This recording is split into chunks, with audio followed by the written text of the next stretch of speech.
Welcome back, everybody. We've got Jesmon today, which is super fun. Although this isn't a Nats Ready deck, it is a pretty fun deck to play. We're going to start with our eggs first, as we always do when we do our lovely deck profiles. So starting with, we are running 4 Gabumon. Very useful for the when attacking, as long as the Digimon has 6,000 DP or more, getting that draw. Which is pretty consistent with a deck like Jesmon. You're going to be having larger DP bodies very, very quickly. So 4 Guris is usually the staple. I'm going to hold off on that Jesmon there, because like always, I always pull the top one off from the deck. Then, of course, we're moving into our level 3s. We are running 4 BT-6 Huckmons. Jesmon, Huckmons usually tend to go hand in hand, along with all of the Sistermons that we're going to be seeing in a little bit. The on-play is really good for its searching ability, so this Huckmon really helps you kind of grab pieces you need, specifically the Sistermons, Jesmons, or Huckmons, which is pretty much 98% of your deck, minus maybe, a couple option cards, and I know we've got the Chimeras in here as well. So with this, you're pretty much at an advantage of taking 2 cards to help further your game, especially very early on with such a low play cost of 3. So we're running 4 of those Huckmon. Continuing with our lovely Huckmon trend, we're running the security Huckmons as well. So again, good to grab, but more so important if these are sitting in your security, especially because they can delete your opponent's Digimon if it's got 4,000 DP or less. Or you get the advantage of drawing 1 if nothing's deleted. So 2 of those is pretty useful. You're probably not necessarily going to be digivolving with these because you won't get that security advantage. But if you're in a pinch and you need to digivolve, at least you have that option. Are you noticing a theme here with all of the Huckmons that were in here? We are also running our BT-14 Huckmons. This one we are at 4, of course, which allows us to play, or when something's played that has Sistermon in its name, you can digivolve into Bao Huck without paying the cost. So this is super useful for when you have this on your field and you hard play a Sistermon. You can literally digivolve into Bao Huck without having to pay memory cost, and that's always good. The other advantage to this, of course, is that when you have that inheritance underneath and a Sistermon is played, you get to gain 1 memory. So this almost kind of has that advantage of when Sistermons are played, you gain that memory. So it's pretty useful there. So we are running 4 of those, which is good. Moving on to our level 4s, of course, we are going to be running some Bao Huckmons. Of course, when it's your turn and you play Digimon with Sistermon, this can digivolve into Savior Huck, so you can see that kind of advantage of when Sistermons are being played. And of course, with the Huckmon underneath, when the Sistermon's being played, you get that extra memory. So it's pretty good to help kind of maybe help you keep turn if you're in a pinch or anything like that. But you can actually take this and reduce the Digi-evolution cost by 2. So pretty useful. We're running 4 of those, which is good. The other Bao Hucks that we are running, of course, are the BT-6 ones. They don't have any like on play or digivolve effects. You are truly running this for the inheritance, which of course is when attacking. If you have a Sistermon in play, you're going to be deleting an opponent's Digimon with 5,000 DP or less. The faster you can get this inheritance active, the more beneficial. Or if you're playing against a wide range deck that doesn't have a lot of higher DP bodies, it's pretty nice to have that 5,000 DP deletion, essentially, that you can kind of get that out of the way, and that can get pretty broken. So for our level 5s, I'll do the Savior Hucks first, which we have a few different ones here.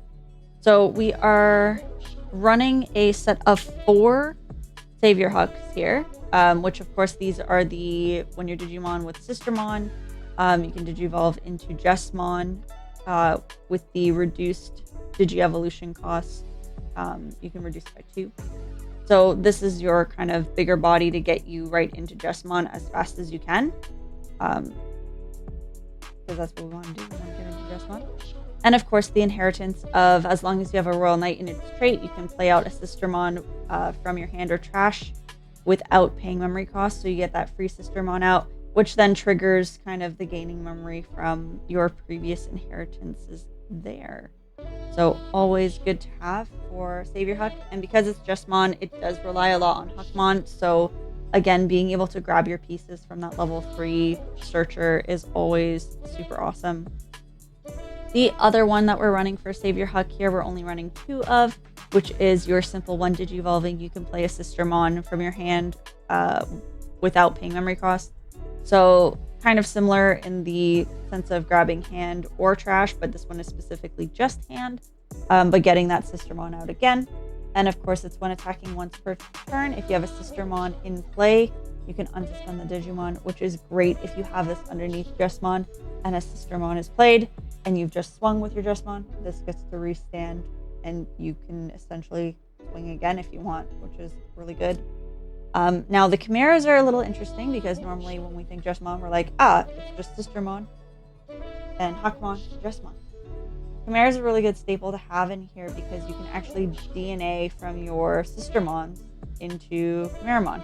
And then that allows you to activate the effect of getting, a red Digimon underneath, or even a Gankumon under, or like any Digimon that's a level 5 or lower. So maybe not Gankumon because that's level 6.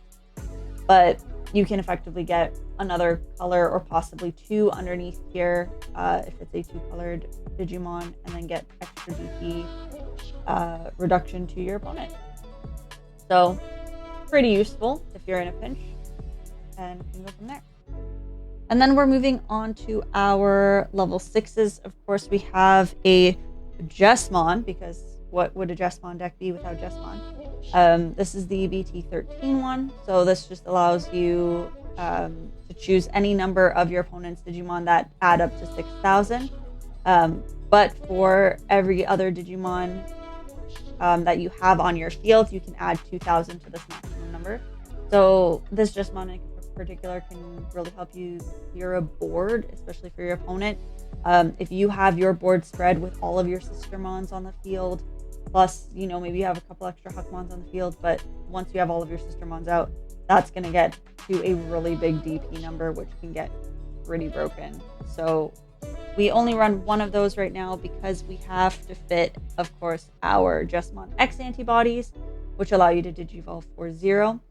These ones are very crucial because they do give you piercing, and they allow you to play out your Sistermons, of course. And if you have the Jesmon underneath this Digievolution, then essentially you can attack unsuspended Digimon and have that advantage there as well. So attacking unsuspended Digimon with piercing can be pretty good, especially if your DP is going to be 13, because you get that plus 2,000 too. So that is there.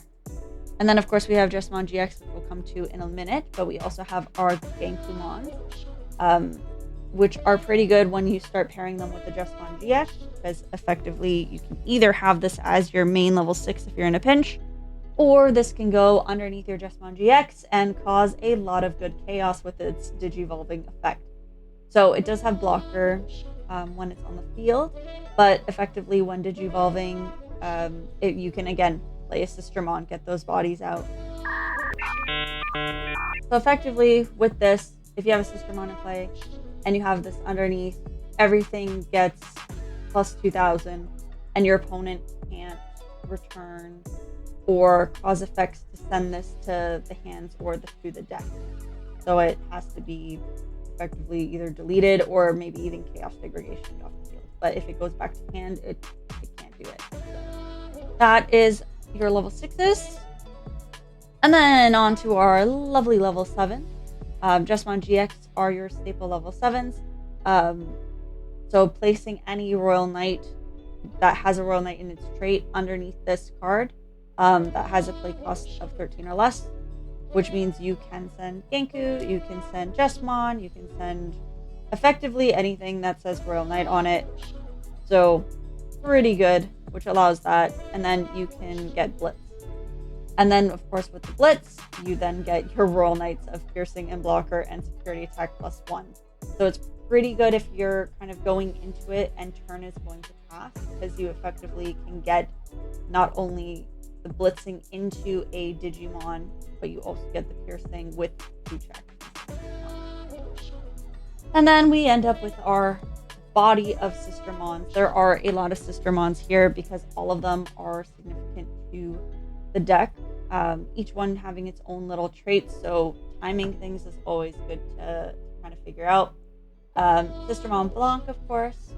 When you have Huckmon or Royal Knights in its trait, this gains blocker, so it allows you to have a blocker on the field, keeping yourself protected for as long as you can against your opponent. And of course, the on-play trigger draw one.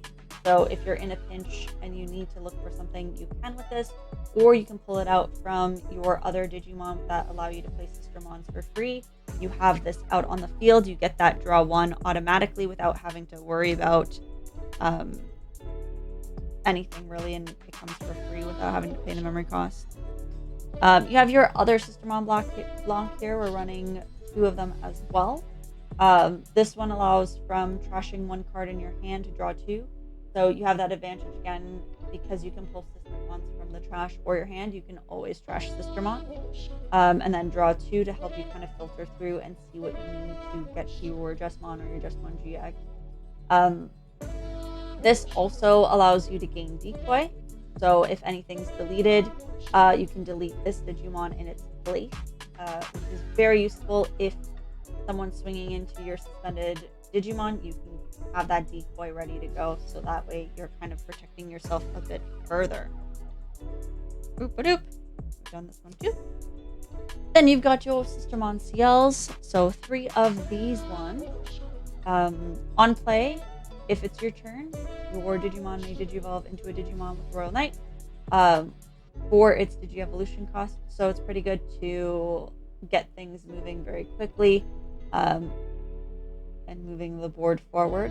And then, of course, the once per turn is when you Digivolve into a Digimon with Huckmon or Royal Knights, you can gain 1 memory.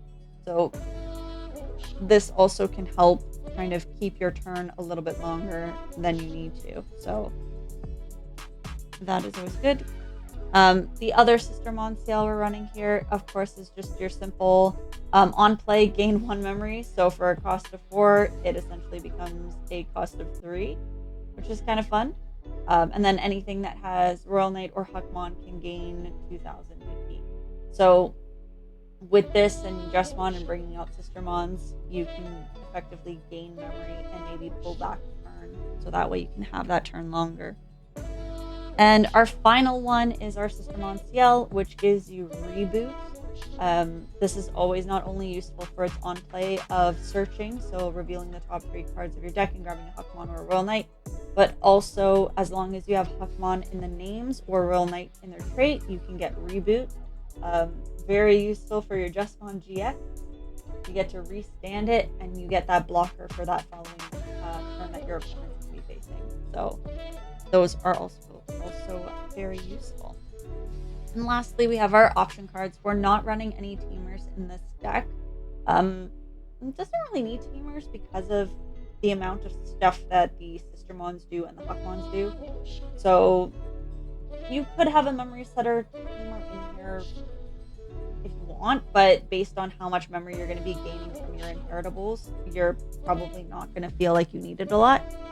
But we do have our From Master to Disciple option cards, which essentially reveal the top 3 cards of your deck, and you can add a Huckmon or Sistermon or Royal Knight trait to your hand.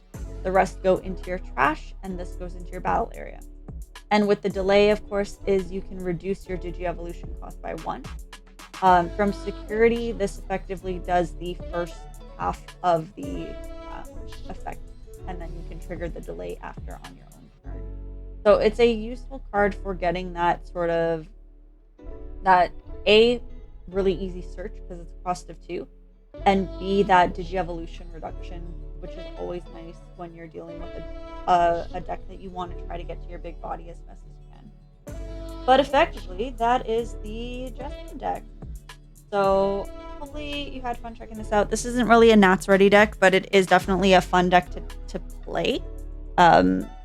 So it's nice to kind of see how you can get to where you need to and essentially build up your Jesmon to have lots of inheritance underneath and then have it protected by 1,000 Sistermon.